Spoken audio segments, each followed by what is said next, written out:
ये चीज कहाँ रखा है, लेकिन शादी होने के बाद पलट जाता है और माँ की याद नहीं आती है। ए बेगम ये चीज कहाँ रखा हुआ है, ए बेगम ये कहाँ रखना है। ऐ लोगों कभी माँ की ममता को चैलेंज ना किया करें।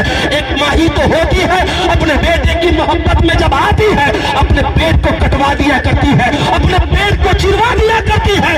अपने बेटे की मोहब्बत में, अपने बेटे की पैदाइश के लिए है दुनिया में कोई ऐसा बेटा जो माँ बाप के लिए अपनी उंगली कटवाने के लिए तैयार हो, अपनी उंगली चिरवाने के लिए तैयार हो।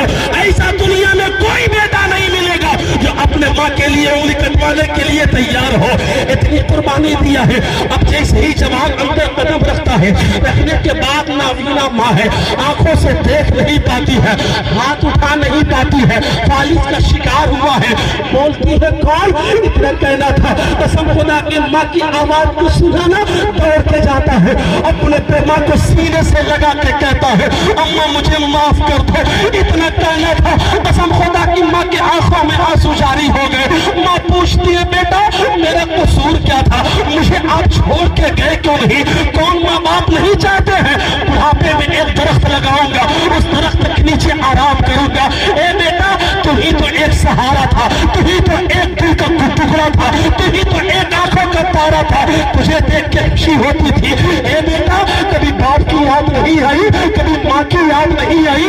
ए बेटा तू चलना नहीं जानता था, इसी घर में तुझको चलना सिखाया। तू बोलना नहीं जानता था, इसी घर में तुझको बोलना सिखाया। ए बेटा तेरे हड्डियों में ताकत नहीं थी, मालिश करके तेरी हड्डियों को मजबूत कर दिया। ए बेटा तू हमेशा गिर जाता था, अपने हाथ का सहारा लेके तुझको चलाता था। ए बेटा जब तू चलने के लायक हो गया, तू बोलने के लायक हो गया, तू जाने के लायक हो गया, तो कभी माँ की याद नहीं आई। नवीना माँ है, अपने बेटे से सवाल करती है। बेटा कहता माँ मुझे माफ कर दो। 11 साल के बाद बेटे की माँ से मुलाकात हुई है। इधर मारत का शुक्र अदा करती है मौला, तेरी बारगाह में यही दुआ करती थी कि जब तक मैं अपने बेटे को आखिरी मर्तबा ना देख लूं तब तक मेरे जिस्म से रूह कब्ज न करना। बाप जब बेटा माँ को सीने से लगा के माफी मांग रहा था, अचानक क्या देखता है, माँ का हाथ काम नहीं कर रहा है। माँ बिल्कुल कमजोर हो चुकी है, यानी अब हरकत देता है तो हरकत से हिलाने के लिए तैयार नहीं है। यानी माँ का रूह उसके जिस्म से कब्ज हो चुका है, उसकी रूह परवाज हो गई है। अब बताओ माँ से माफी मांगने से क्या फायदा।